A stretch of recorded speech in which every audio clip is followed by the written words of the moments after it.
What's up, man? How you doing, man? Doing good. Good to see you, man. I know we have a good time today, man. Yes, indeed. Good interview. We're gonna have a good time. I want to welcome you to In the Ring with Derek James, and I'm Derek James, your host. And we have my buddy Darrell Armstrong. Thank you. And listen, the reason why I want to say one of the most important reasons why I have you here is because, like I told you earlier, I look at you as a champion in the sense of underdogs, Yeah. right? Mm-hmm. Being from, North Carolina, and as you said, it's two other players from your same city, Yeah. right? James Worthy and Sleepy Floyd. Yes. And so when you think about it, it's like you were the third person. So when you were young, did you see them play, and did they motivate you to work on your game, work on your craft? You know what's so crazy is, I saw him play. I used to be in the Boys and Girls Club. I had a chance to see James Worthy play, Right. also in the Boys and Girls Club, but I wasn't into basketball at that time. Right. I was more into football. I played like 13 years of football coming up. So, but once I got involved more into basketball my senior year of high school, then I had a chance to see, James and Sleepy play college, and I was always a Tar Heel fan for basketball. So James played at UNC, and then one of my heroes idolized Jordan. So I got a chance to see both of them play together and win a national championship together. But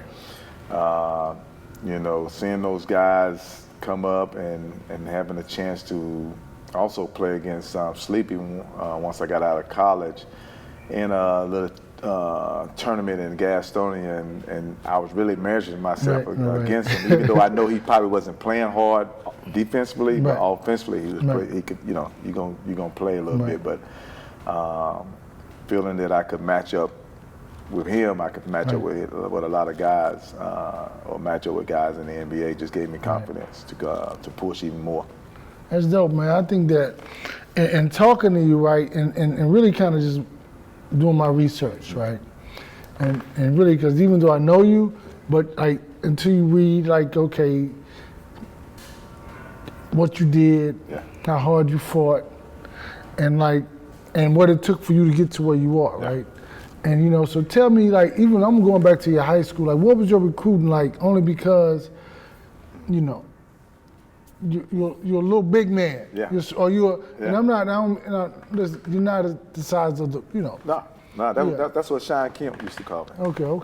Little big man, because I used to run and jump on a big man back to get a rebound. And grab it. So he always gave me that name, which was funny to me. But just coming up, I mean, like I say, for me, my senior year, we was in state playoffs. And we got beat in the semifinals, and I ended up going out for basketball. I didn't play basketball, and then I ended up going out, and come to find out I was one of the best 2 or 3 players on the team. And Wait.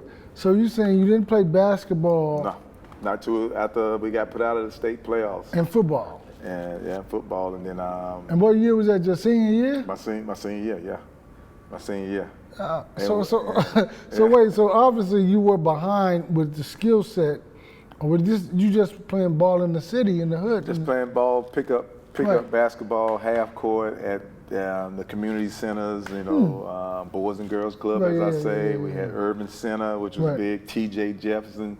We had Bradley Center. A lot of those places we used to play, pick up basketball. But that's, it's funny because even when I went to college, I went to a black college, Fayetteville State University. I'm gonna get to that too. And it's funny because not really thinking about it until you just said it. A lot of our football players used to play pickup basketball with us on Saturdays and Sundays when they had a chance to play with us. So a lot of times, football players always love playing basketball, and that was something I always loved to do. When practice was, when we wouldn't practice or whatever. But what I'm saying is, playing basketball good enough to get a scholarship. Yeah, no scholarship at that time. What at Fayetteville State? No scholarship. Because I was wondering, I was like, Why did you choose that school in particular? Well, I was really coming out of high school, I was trying to play football. I went and tried out. I was a great kicker. So I went to try out at a couple of schools. Lenoir Ryan was one, and for football, but nothing worked out. So what was crazy was I was probably this close to not even going to college. If it wasn't for my cousin Carla Armstrong, who she said something to my mom. Darrell applied at Fayetteville State, and I applied.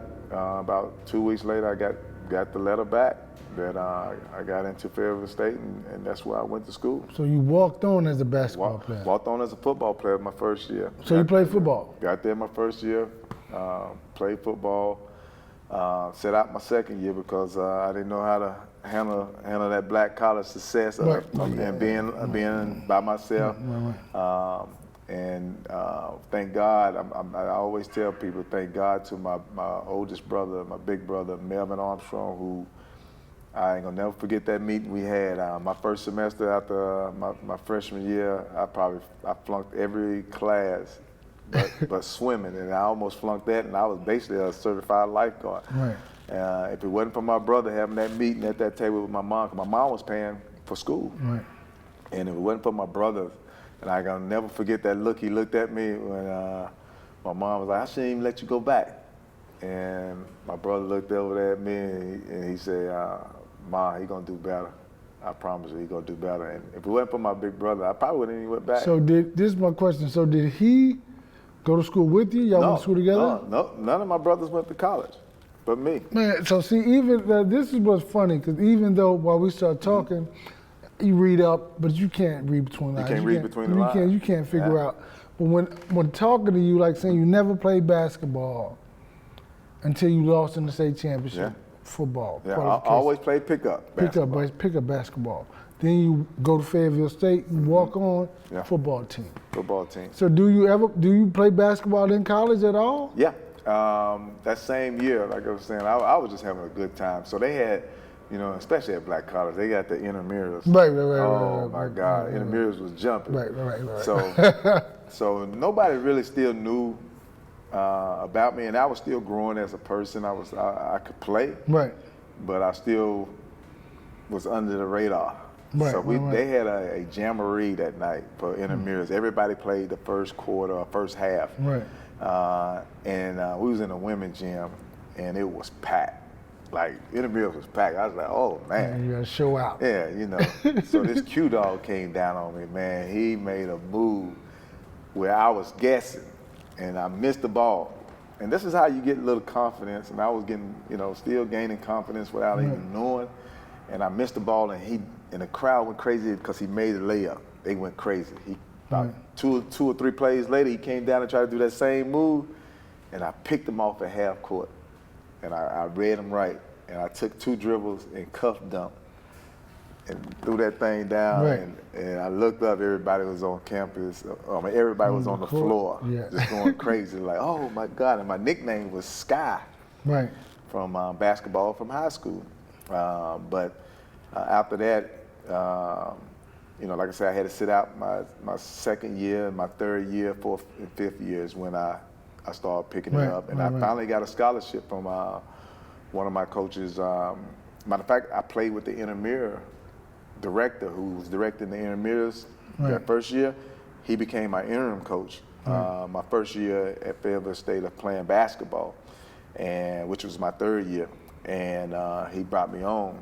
And then the next 2 years, my college coach, Jeff Capo, he took over, came from Wake Forest, took over, and he gave me my scholarship my last 2 years, which was great because, like I say, I was working my tail off.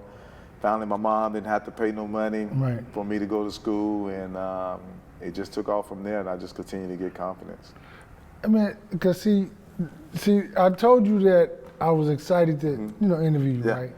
But then when you tell a story like this, and you think about this, do you ever think, just one moment, 1 second, that you would have made the option to go this way or not to do this, that you wouldn't be not only right here, but in Dallas and do all the things you did, go to the championships, all the things you did, right? It's just like, that shows in life, right? It's just how one decision, right? Or one person, right? To keep you motivated, keep you inspired, can change your whole trajectory of your life. And then for me to hear you say, no, I didn't play basketball when I was my senior year. Your senior year, then you walk on, play intramural basketball. Listen, you gotta think about this. What dream does that happen at? Because you gotta think about it, it's like a dream, because it's not reality. Who else is doing that, right? Who else? And because it's like to see that, and then to say, okay, you're recruiting. You tell me there's no recruiting. No. I play football. I want to play football, and so it's so funny, but. Because my questions that I had, you kind of just answered all of them without answering most of them without answering them. But then you think about, so after you play ball, right, and you played 2 years there? The last 2 years. And last 3 years of college, Okay, last 3 years of college, basketball. And football, my senior year. And football. Yeah, I had to walk on. Okay, you had to walk on again. Walked on. I never forget my college coach. Just won't let it go on. Well, he the field goal kicker quit. Right. And at the beginning of the season, so he was like, "Yo, man, we going to a black college this time," and he's like, "Yo, I need you to go do something for me," because he called me in the office. And I'll never forget, because he called me in the office like through the players. Like the players like, "Yo, Coach Cable wants you to come by. He's looking for you." Right. Like, oh, you in college. trouble. Like, oh, exactly, D. So I'll go in there, and he's like, "Yo, man, I need you to do me a favor." I was like, "Yo, what's up, Coach?" He said, "I need you to go kick for the football team. The field goal kicker quit, and they don't have nobody else, and they wanted you to come out and kick for them." And I was like, "Oh man, Coach." Right. I said, "Man," "it's hot out there." I said, plus, I ain't done it in about 3 or 4 years. Coach, I don't know. He's like, "Man, come on, man." He said, "Just do it for me, man." And he said, "Because this might, this can help us get couple things with the sports stuff." And right, more money, I said, "All right, Coach, I'll do it." And he's like, "Cool." He said, "All you got to do is come out there for 30 minutes and kick, and then you can just go on about yourself, about your day, or you can just come to practice or workouts and stuff." Man, I went out there for about a day, too. It was sweating so bad. All I had to do, I had shoulder pads and a helmet on. Right. Man, it was sweating. I was sweating so bad because it was, August. Right, August. Yeah. Man, I didn't go out there for another 2 or 3 days, and they was like, "Coach called me back in," so I already knew what was in it. Coach called me from the players. Yeah, he's like, "Hey," he's like, "Yeah, Coach looking for you, DA." I was like, "Oh man." So I went in there. I said, "Yeah, Coach." I walked in there. He said, "Hey man, I thought you was gonna help me out, man." I said, "Coach, man, it's hot as hell out there, man." He said, "Come on, man, man, just help me out." So what was funny about that, D, is I went back, started kicking. Comedy show. I set the school record. Right. Well, it was basically already set. Right. I tied it twice that same year. The first time I tied it was against Bobby Boughton's son, Terry Boughton, who was coaching at Sanford. I kicked a 47-yard field goal. Yeah. Homecoming, we playing Livingston College. We playing a guy named Ben Cole, who played in the NFL with New England. And he went to Livingston College. And I ain't gonna never forget this weekend, the day, Friday afternoon, we doing special teams. You go through your routine, what you're gonna do. Right. We got special teams, and now at this time, I'm kicking the ball unbelievable. Right. Now I'm in my groove, back in my groove, and I never forget my kicking coach, and we kicking off, and I'm booming the ball. Right. He walked up to me. His name was Coach Bradswell. He walked up to me. He said, "Hey man," he said, "I know you don't care." He said, "I know you don't give a damn." He said, "But you can kick in the NFL if you really wanted to." He said, "You can kick in the NFL." That was always my dream, to kick in the NFL. The next day, I kicked 2 field goals. Kicked the 47 to tie the record again. Right. That's why I said the record was mine. Because I did it twice. And I kicked the 35-yarder. I won homecoming in the second. I was the only one to score in the second half on both teams. And then left and had an inter-squad scrimmage with the basketball team. But I ended up kicking 2 field goals. And Mark Mosley was always, from the Washington Redskins, was my hero. So I took out the guy, and I'm gonna put you on as well, a field goal kicker from the NFL who was the only kicker in the history of the NFL to win an MVP, and that was Mark Mosley. And that was my idol. Yeah, I used to idolize him, and as I was coming up in college and high school, and like I say, that day I ended up kicking 2 field goals. So I had always determination, and I had a grit about myself, and I had a football mentality. Even though I played wide receiver also in high school, my sophomore year, scored a couple of touchdowns, 6 touchdowns. Right. But I kicked the ball so well that the team really didn't want me to play wide receiver. Because we used to always play 2-hand touch in the streets. Right. And one of my childhood best friends, he was the wide receiver for the team. Right. We had guys that could catch the basketball and catch the football. And I just, like I said, I just end up, I was kicking the ball so well that that's what they want me to do, and that's why I did. But I always had a mentality of toughness. Because my mom's nephew, they was way older than me, but they made me play football when I was younger, tackle football. Right. And they always used to tell me, hey, you want to play? I was like, yeah. He said, all right. I was playing against older guys, maybe 10 years older than me. It was like, they going, hey, don't cry. And I always took that with me. And I never cried. And I think I really got that toughness from that day forth as a little kid of playing tackle football with older kids, and it just made me tougher. Because, that's one of my questions is, because I understand, like, I didn't even know all this other stuff. Yeah. You kind of messed all my questions up. I'm not even You're good. You really messed them up, because, I mean, this is talking about you as a basketball player. But you really wasn't a basketball player. You played football first.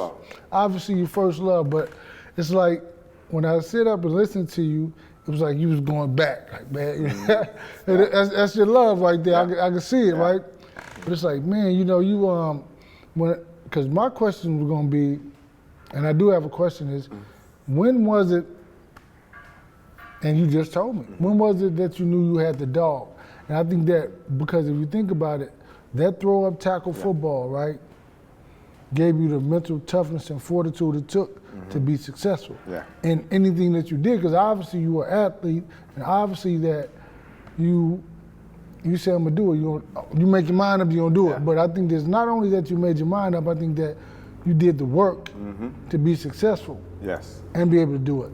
But it's funny because, like, I see you and you talking about it, and this is about you playing basketball, man. I can't even get to that. So let's get so, because I watch your video, right? Videos, watch you playing.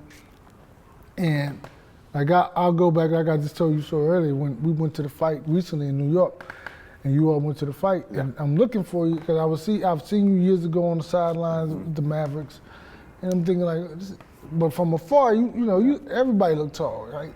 I'm like, and then I'm looking for you when I come out of the dressing room, I'm like, oh, okay. Okay. I thought he was like 6'5", 6'6", right? Because I mean, but then, and so when I saw that, right, I said, he's got to be an amazing, not only athlete, but a dog. And that was before I saw the videos, right? I saw you play with the amount of hustle and tenacity. And I said that you played like the coaches will regret that they didn't have you in the game. And you look at them like, see? If they don't have you, because I see the hustle, you throwing yourself on the floor, the ground, you jump, that boom. I said, man, it's like, because when I saw that, I was like, he ain't not that tall, One drop, boom, you putting it up there. So I was like, man, And then, I don't know why the NBA does this or sports teams does this. Like when I came from Spain, playing in Spain. See, we ain't even talk about that. Yeah, go ahead and talk about it. I joined the Orlando Magic. First thing they did was, and I didn't know, they took the jersey I had, the number I had over there, they gave me number 10. But when I looked back and saw, wait a minute, that ain't right. They put on, they got the roster and they put your weight and your height. They got me 6'1". I'm 5'11" and a half.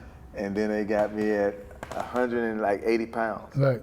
I'm 165. They can sell that bigger guy. That little bit, the 2 inches of height, 20 pounds, we can sell that. We can sell that. And I'm 165, 167 on a good day. Right. But You know, I didn't realize how small I was. I really didn't realize how small I was. That's a good middleweight. Yeah. That's a good middleweight? That's a good middleweight. Yeah. That's a good middleweight, yeah. And that's you know, that's some of the toughness I think that I think that I had that I didn't even know, because I didn't realize how small I was. Right. I never worried about height. Right. Or, you know. So when I played, I try to always outthink you, outplay you. Right.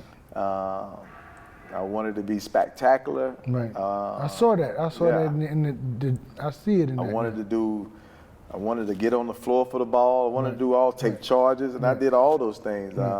You know, when I used to try to make teams and coming up, getting better, I always said, and somebody always told me, you want to be an all-around player. Right.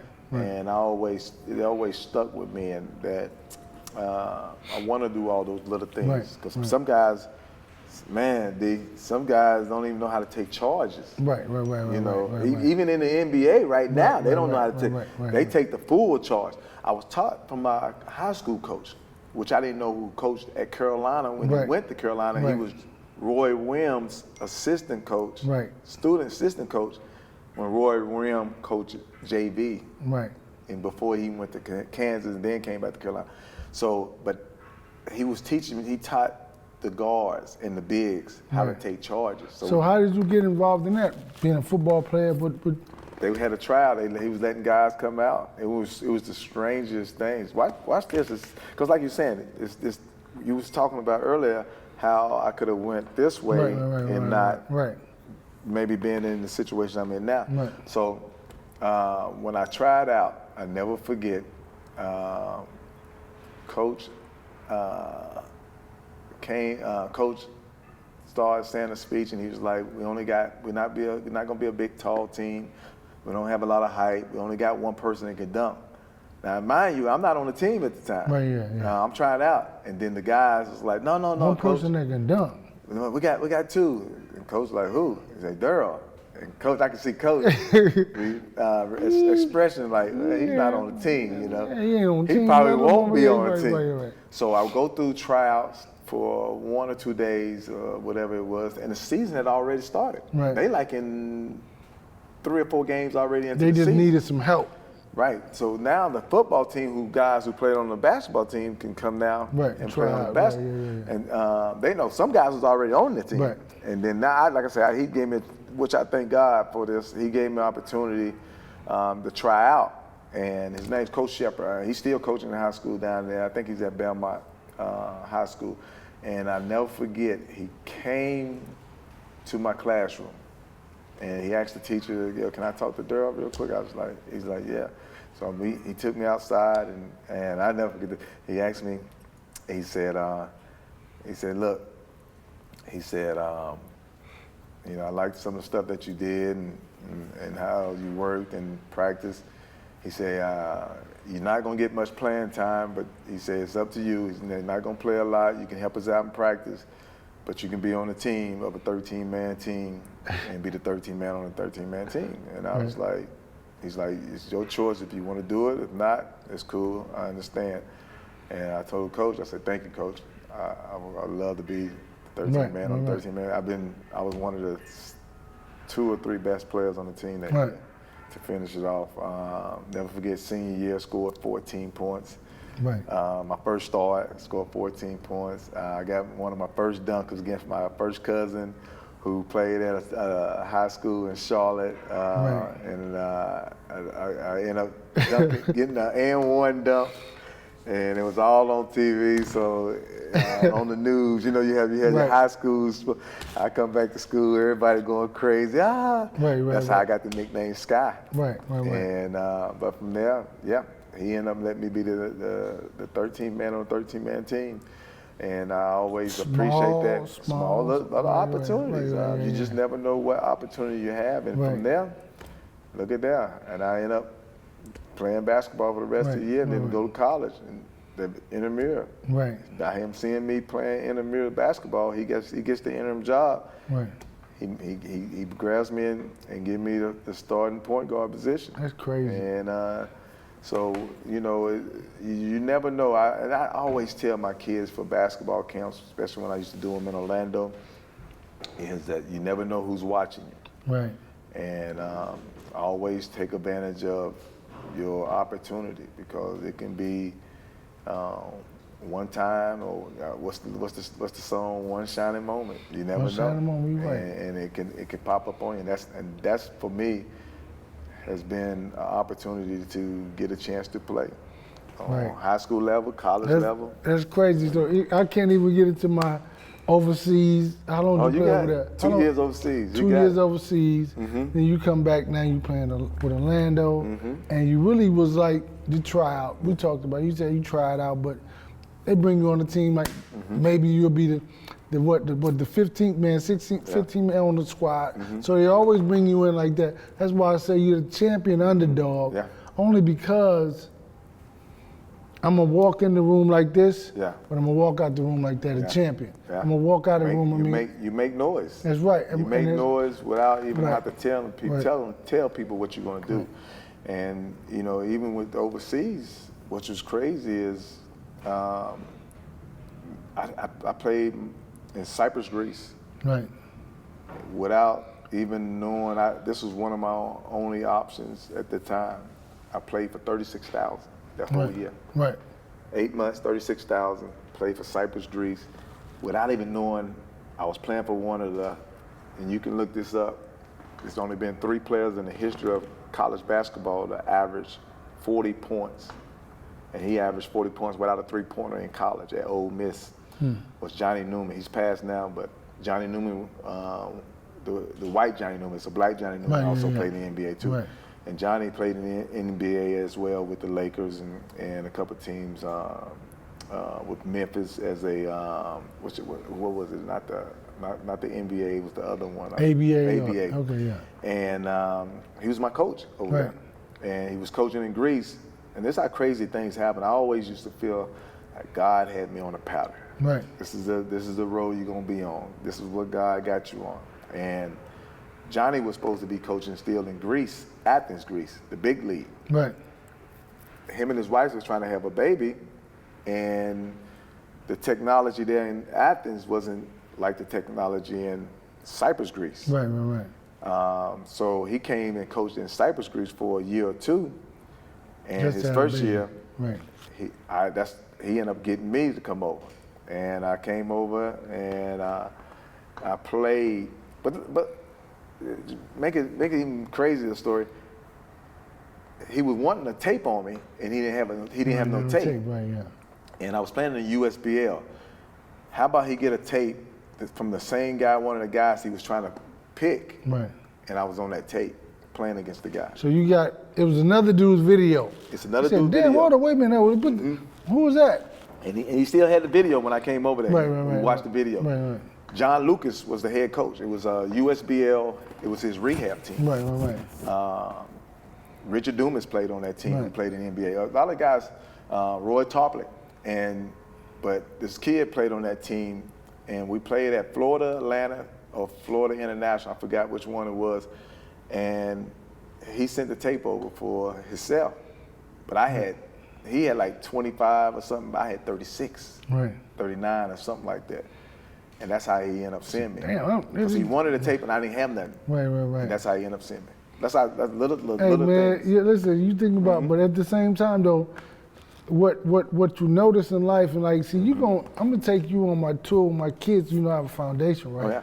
Because like the story was like, you're a little big man, whatever. No, the story dipped even more. Yeah. And talking to you, you really realize like how amazing it is to be able to do what you do, because these little small things started like this, but you bust them open and you made your way within that, and obviously your preparation, and so that's even crazy. But let's get back to the love for boxing, because I mean, you're a great athlete, amazing. You're a punter. I mean, a kicker. You're an amazing point guard. I've seen the video. I saw all the stuff. Right. I'm like, dang man, he's amazing. Not knowing about the football. Right. So where does the love for boxing? What does love for boxing come in at? Oh, it comes because I just love watching boxing when it was free. Right.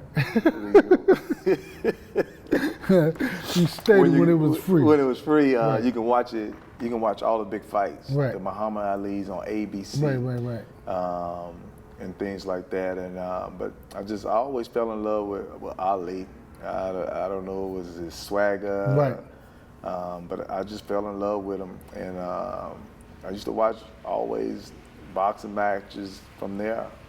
Even to the day, I just love it. I mean, you know, I had the great experience of one meeting you this summer, and then also the great experience of watching Alicia when y'all first fight together, and then the big match with how many. Oh man, I don't know how many people's in the Garden, and I've been in the Garden. Right. Before a lot of times, over 30-something years at that time. But to walk in that Garden and see how boxing has represented with ladies. You saw that, right? It was crazy. It was crazy. It was an atmosphere that I really didn't expect. Right. Just to see it and be a part of it. Who's the name? So Amanda Serrano. And Katie Taylor. And when Amanda came out, and then she came out to it was dope. I think it was the New York Knicks dances. And how the crowd just crazy. You know, she was the fan favorite up there. And I've been in that Garden plenty of times, big time games, but to see that, and then all of a sudden when she came out, she had Puerto Rican music, I think at first, or she had it was like switch. So she switched to that. I'm from New York. Oh my God, it was crazy. That thing was nuts in there. Right. I was in there. Right. But to experience that and see that atmosphere for women boxing was amazing, because I mean they have a toughness about them. Men the same way. I think that's why I always enjoyed boxing. I always enjoyed the underdogs. I always enjoyed Ali, which he was never the underdog, but I always enjoy watching guys down to the last go, and all of a sudden they find it. You know, I love watching the Mickey Ward and what's his name? Arturo Gatti fight. Like watching that fight. If people who love boxing, you can't. You got to go back and watch it. Right. It actually looked like a Rocky, real life Rocky, Kareem fight. Like they can't even hold their arms up. Gotti, and then all of a sudden, all right, you got your turn. Now here come me. Here come Gotti. And watching stuff like that, and then watching Holyfield and Riddick Bowe, and I mean, I love those moments. I love those times, because I'm always been a big Holyfield fan as well, and to see him almost drop in the 10th round in Thomas Mack Center where we played summer league basketball, and not knowing that fight was there, and to watch it even to the day. The motivation it's funny, Derek. I had Dirk Nowitzki the year we went to the NBA Finals with Dallas Mavericks, and Avery Johnson had put us in a hotel room in game 5. Moved us from our hotel down in Miami to Fort Lauderdale, and we had roommates. And Dirk Nowitzki was my roommate, and Dirk could tell you I had Dirk in there trying to watch boxing. I show him fights. Which that's why I say. But on the VCR. It was on a computer. Okay. On a computer, and that was a long time ago. But that was my motivation. I would watch boxing to motivate me also for basketball. And so I mean I never forget those moments. But I mean I just always love boxing because of the strategy, the toughness, guys that you know, you just never knew. They can be count out, but somehow they dig down deep and find it. And it happens. It happens in all kind of sports, football, basketball, whatever, boxing. So it happens, and that's why I always love boxing. See, yet again, you've taken another one of my questions away, right? And it because what it is. No, you're okay, because listen, I'm just gonna sit here and just let you talk. But because my question would be, what is it that you've seen in fighters, or that when you watch fighters that you take away and you apply to your, you know, personal, not strategy, but your personal life, your game, right? Because I see the way you play the game. Yeah.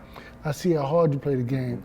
I see that you have to have fortitude and your mental toughness is like amazing, because I see the way you hustle, the way you play, right? So I'm like, you love boxing.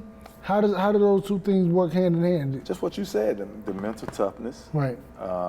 The fight in you, you know, the grind, the grit. I mean, because when I first came in the league and I first, my third year when I really started to play, and back then it was physical hand checking. Right. Derek Harper used to guide guys with his hands, steal a ball. It used to be the forearm. You didn't have to take the forearm off. Right. You keep the forearm on. It was physical.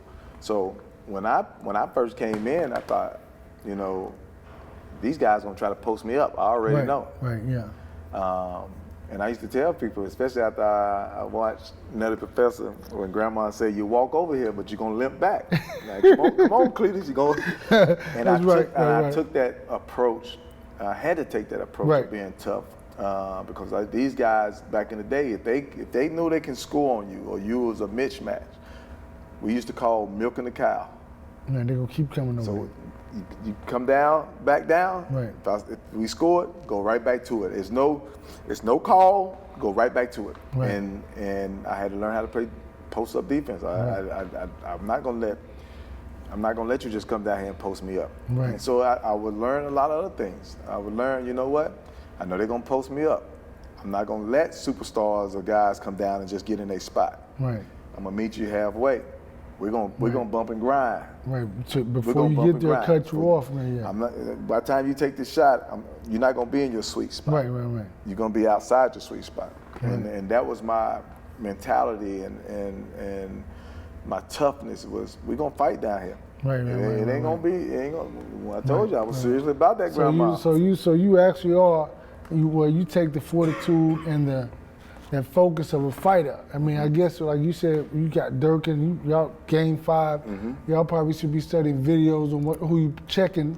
Well, we already knew who we checking. Let's watch this fight. Watch that fight. Because I'm trying to, and I know what Avery was trying to do to get me to motivate Dirk. Because you know, it's people don't understand how tough that is every night. Right.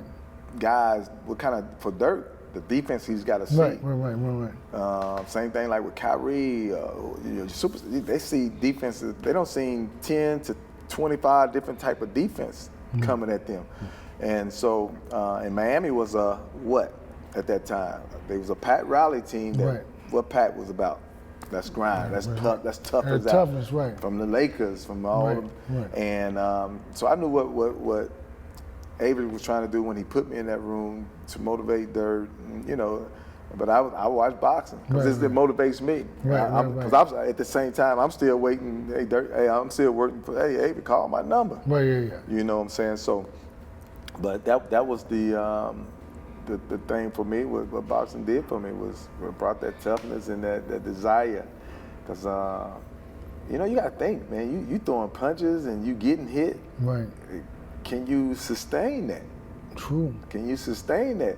Because I mean, Mike Tyson used to say, everybody got a plan. Until they get hit. Until you get hit. That's right. It's the same thing with basketball. Right. You know, you got a game plan, but everybody got a plan, and then you got to change up that plan because that plan didn't work. Now you got to change it up, and can you change it up? Right. It's the same thing. That's boxing. So it's the same thing with basketball. So, you know, it's the same thing with life. Right. You got to adjust. What it's about. That's right. Yeah. You have to adjust. Right. Yeah, I'm going to take you out. I mean, I know you're busy doing your thing, but I got to get you to come out and speak to my kids because I'm going to tell you why. Because today, especially kids, once they're challenged, they succumb to that challenge, right? They quit, they fall out, right? And so it's like, for me, I think that somebody like you, who, and this will open them up to say, listen, do this, do this, do this, do that. Not just lock into one thing, because you had athleticism and the ability to channel into whatever it was you were doing. And you know, it never was lucky. It was just by chance that you were at the right time, at the right space, at the right situation. Because see, luck is saying you had nothing to do with it, right? So just by chance, you were what somebody needed at that time. Yeah. And by needing what you had, hey man, you can punt. I mean, field goal kick. Okay, let's take it, right? Or you can, or okay, you play intramural basketball, right? That's just what you did when you got out of football practice or did whatever. And that one thing in particular can inspire some kid to, you know, keep pushing and keep broadening their horizon, or really not give up. Yeah. Cause like, or just to, okay, if this is the pattern that you're going, let's go that way. Go hard. Because I mean, hey coach, I'm gonna let you play, then you're gonna be the 13th man on the team. Yeah. So you might not play a lot. But see what I'm saying? So yeah, you talking to me, but you're not really talking to me, because you don't know. They didn't know you. Right. Because if they knew you, they would have been like, no, he going. Yeah. But so then you listen, as they say, don't believe me, just watch. But Trinidad James says, don't believe me, just show. Hey, just watch me. And you did what you did. And because you know what, if you would have boxed, you probably would have been a good fighter. I'm telling you, because got these bad shoulders, but I still. But your shoulders weren't bad then when you were younger. I had surgery twice on this shoulder. On the right how shoulder. Old were you? How old were you? I was in the league. Matter of fact, I had. Listen, but see, you could have been a champ by then. Yeah. Because obviously you had a championship. It's in you. You know what I'm saying? So even when we started out doing this interview, right, I talked about how, even from the small little pieces that I knew about you, how I was excited to interview, right? But then to talk to you, like when I was telling my friend, man, I'm getting ready, I got my man Darrell coming, you know, he did this, he did this, he did this, he did this.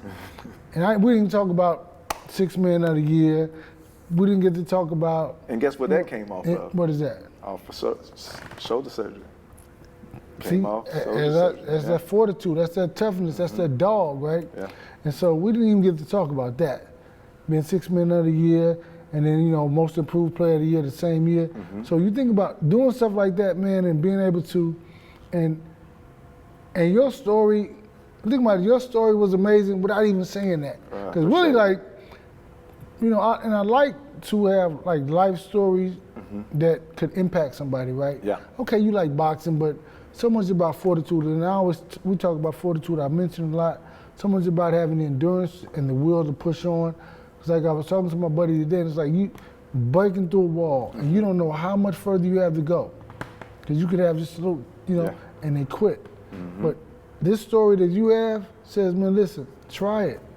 But don't try it, go hard. Yeah. Play it like try it like it's yours.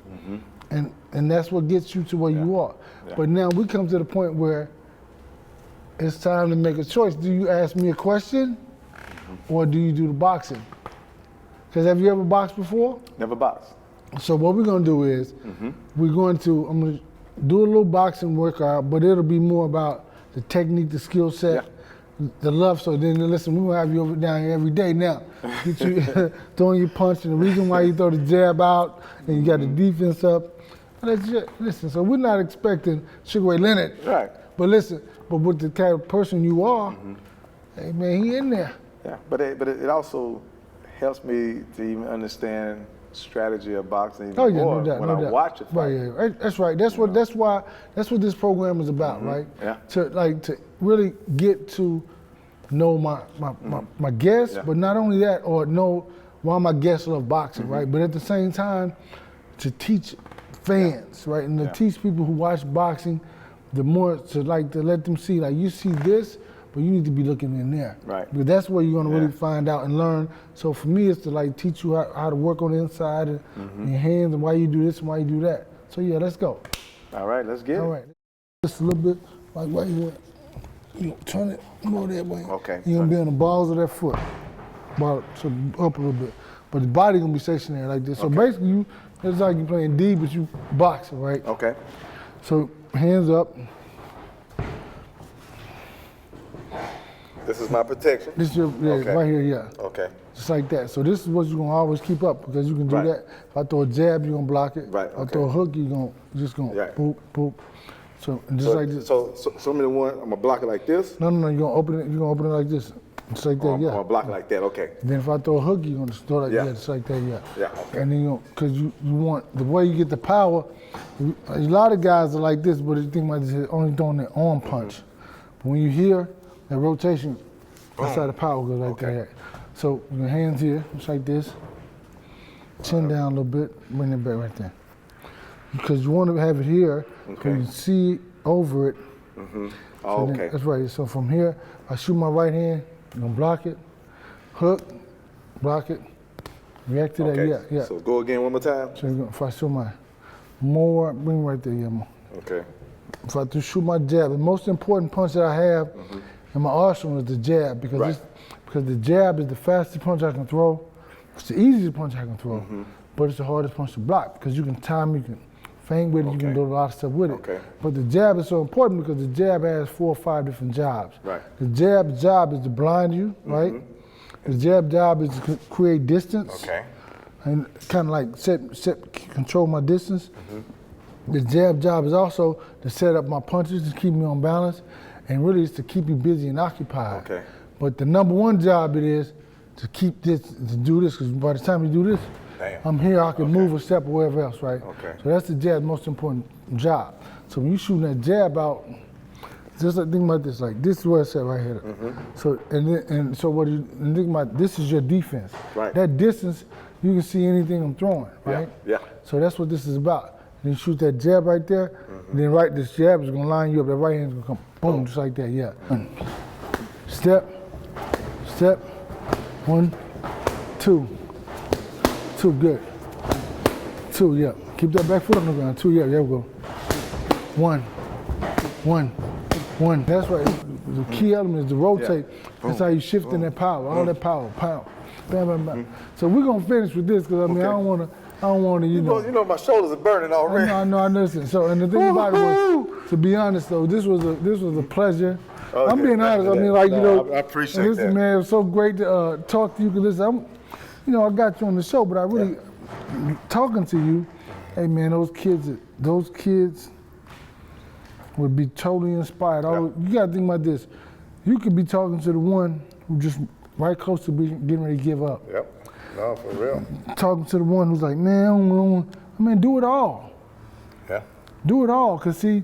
The thing about it is you don't have to be locked into one thing in particular, because if you athletic enough to play basketball, athletic enough to play football, you can probably do the other one. Because, you know, there was a big debate about if you can play basketball, don't mean you can go play football. Exactly, true. And then I heard a couple brothers say that. I said, man, well, listen, I don't know. But, you know, I think that, but with kids, you can inspire, listen, man, listen, you can go walk on, you can do whatever, but don't put yourself in a position where you don't have an opportunity. Because it could, like, everything happened. Yeah, you were in the right place at the right time, but it was that small little need that somebody needed, and you were able to fulfill that. And you know, the thing that's so different now with kids, and when we was growing up, and it is what it is, you know, no PlayStations. Atari. Right. Yeah, that money. Yeah, that money to do that too. No cell phones. Right.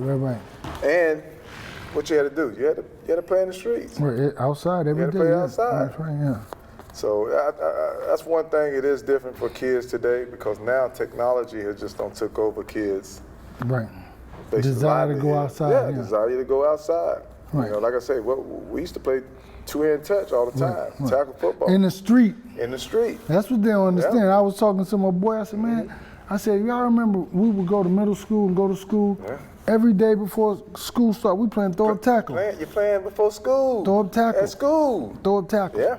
So it was like, man, listen, so it's totally different. But you know, going back to what you said earlier, I grew up in the Boys and Girls Club also. And the one basketball player that I would see at the club was Larry Johnson. He would come to the club every now and then and come over and play with the guys. And he was already on his mission. He had UNLV, But at the same time, you see him coming to the Boys and Girls Club, motivating, inspire those kids, just like no different from what you saw. James Worthy. It gives you motivation. That's right, man. No doubt, man. Yeah, because at the end of the day, you see someone, especially you see him on TV. Right, I think for a lot of young kids. For me, I saw James, I saw Sleepy Floyd, they on TV. Right. And I see him in the national championship game. Right. So, that gave me motivation, At that time, still football, I want to play. He let that go. And then at the end of the day, once that changed with basketball, right. I was going to get there. I think the biggest thing for me is what you said in the interview is the little things that people can say to you. So for me, hearing my head coach, Jeff Capel, say, and it was on he had that TV show, Black Collar. They didn't come on at 12:30 at night on a local channel in Fayetteville. That's the first time I ever heard anybody say that they think I could play on that next level. Right. Even if he was bull-jiving. Right, he said it and he believed it. And at that time, I was getting confidence. I got confidence from him where he made me do my own workout where it's called, a drill was called Beat the Pro. I couldn't shoot real good at that time. And I learned how to shoot through this drill. And from there, like I said, I was just getting confidence off of things that he would give me to beat the pro. Now I learned how to shoot. Athletic as I don't know what.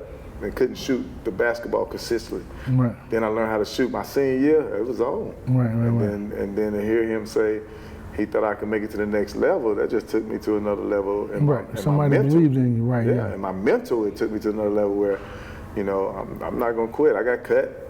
Right. My first year, my first year leaving Fayetteville State and going into semi-pro, driving up to Raleigh, Durham, North Carolina, where I played my first semi-pro team. What you think I heard when driving up? It was a doom day, it's rainy a little bit, and I'm driving up, going in for my semi-pro. Magic Johnson got AIDS. That popped up on the radio. I'm like, oh my God. But something happened which was magical to me for me to see is we had a guy named Chuck Nevitt, who was 7'6", who played at NC State. So I was playing with a lot of Chris Corciani, a lot of NC State, what's his name, who won the national championship for NC State on the alley hoop, Lorenzo Charles, he's passed now. And Lorenzo was on the team, and I remember going through practice that next morning for the first time in semi-pro, and I was like, I said, Lorenzo, where's Chuck Nevitt? And he was like, you didn't hear? I was like, nah. But it gave me motivation. It gave me, okay, this is how this thing works. It's semi-pro. He got picked up by the Lakers that night. Yeah. That's all you needed. I can do that? Little things just, little things you take. I always took little stuff and added to my Rolodex that, all right, this is how this thing So did it have something to do with the Magic thing? It evidently did. Magic couldn't play. So they picked up Chuck Nevitt. There we go, it's crazy. And the next day, Chuck Nevitt was gone, and he didn't play. I'm like, what is that? With the Lakers. So this is how semi-pro work. Okay. And so from there, like I say, every year, I kept building up.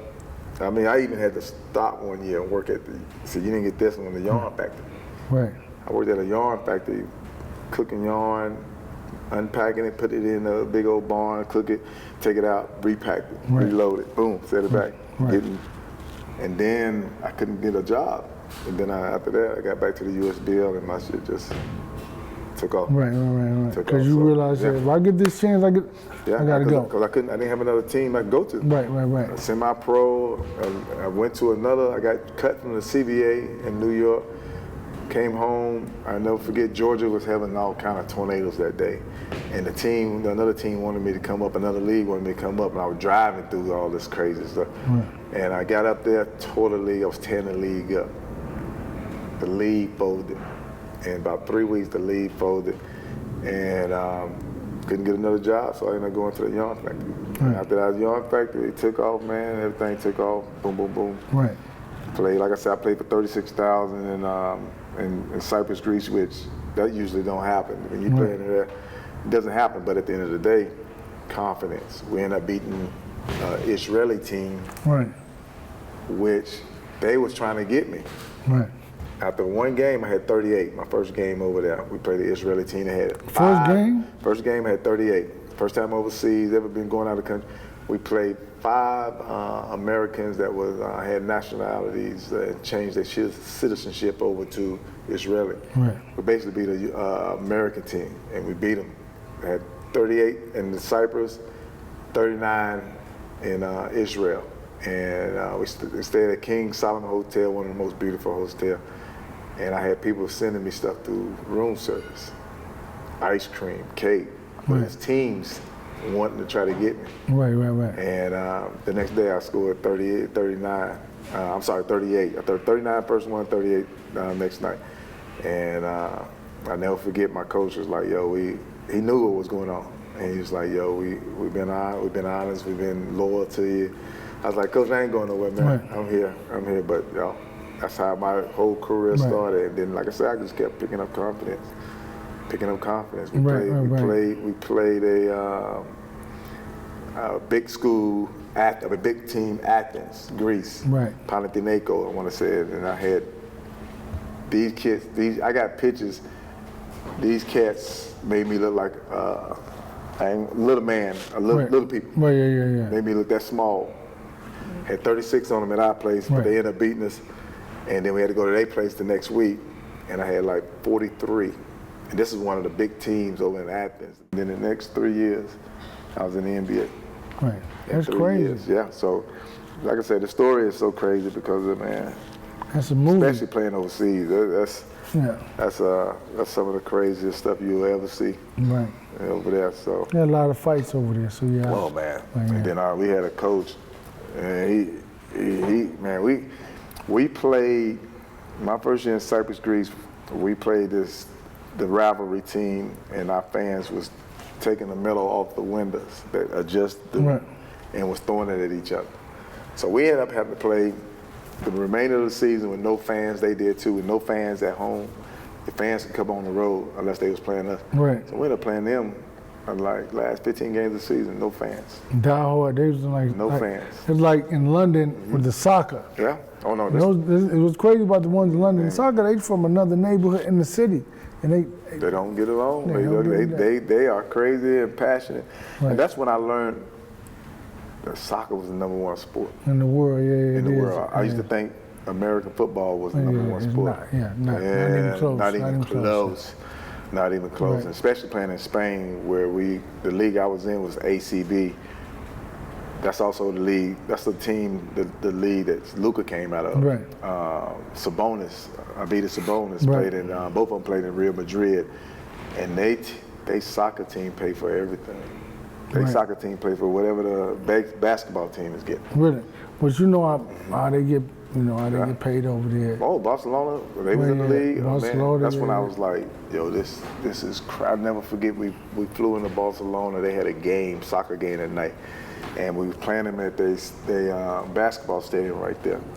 And we was shooting around. We inside of some gym. We in a big gym. Right. And all of a sudden you hear a loud roar like you was outside. And it was, I was like, yo, what the hell is going on? My teammate was like, yo, man, they probably scored a goal. That's how loud and crazy it was. That's when that's when I learned soccer's everything. Because every night it's a soccer game on TV. Right. You know, just like basketball or football, every night something going on with soccer over there. So it was nice, different atmosphere. Right. Yeah, different atmosphere. Because sometimes you don't feel like you're gonna come home from a game. Right. So it gets a little wild, but man, if I tell kids today, I know your dream is to play in the NBA, but if you can go make $100,000 tax-free, because you know they pay your agent fee, and then whatever money you get they wire it over here. So if you got a chance, go over there. There's a lot of guys, especially if you played in the NBA, guys making $500,000. Right. For really not doing nothing. Right. You know, so it's money to be made over there. They got it. Right. Yes, indeed. Appreciate you, D. Man, appreciate you. Yes, sir. Hey, this is Darrell Armstrong's show today. No. Listen to him tell these beautiful stories. Like, it's funny because I'm listening, like, man, like, you know, because you had, like the old people say, you had a full life. You had a whole life. And so you had a whole life, amazing life. And I'm pretty sure some things you probably forgot about, couldn't tell, but or couldn't talk about, or just forgot about? It's just too much. I guess. Right, it's so much. But yeah, yeah, it's dope, man. I appreciate it's you, so man. much, definitely that, and hopefully soon we'll get a chance. Cause Chantel said, "Yo, you need to go talk to their kids," and I saw some of your, I see some of your foundation on you. We got some. My foundation event is on Sunday. Yeah. Sunday. Yeah. We trying. Hopefully we get out there, cause we get back in town from my cousin's wedding. But love to come out. Oh, that's right. That's right. Yeah. So we're gonna get out there and come talk to the kids. Well, yeah, I know. We're gonna get you for the kids. You can't make it. You can't make the Yeah, but we'll be back early. We'll be back early. Will we be back early? What time does your event start? I think 3 o'clock. I think we'll be back about 4. I'll check the bus. Oh yeah, we won't be back. I know me. I'm getting to that football. I'm watching football. Yeah. But nah, and we scheduled around the Dallas Cowboys schedule, so that was an off weekend. That's why. Okay. That's why we. They off. They off next week. They off next weekend. Yeah. They needed it off. Whooping my Washington Commanders like they did, but the Denver Broncos took up for.